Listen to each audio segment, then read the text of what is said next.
वज़ीर रेलवे हनीफ अब्बासी लाहौर में news conference कर रहे हैं। हमारी लगेज और ब्रेक वैन की यहाँ पे ओपन ऑक्शन हुई है।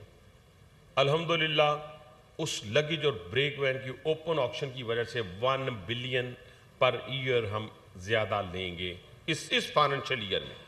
इस फाइनेंशियल वो कैलकुलेशन पूरी हमारे पास मौजूद है।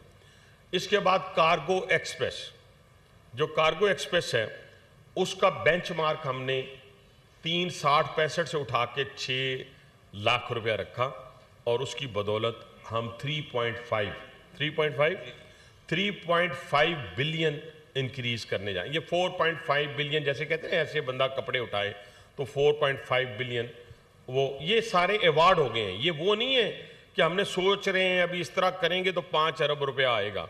ये हमने कॉन्ट्रैक्ट अवार्ड का, कोई टेम्परेरी कॉन्ट्रैक्ट अब नहीं रहा। इसके साथ हमारे पास मजीद डिमांड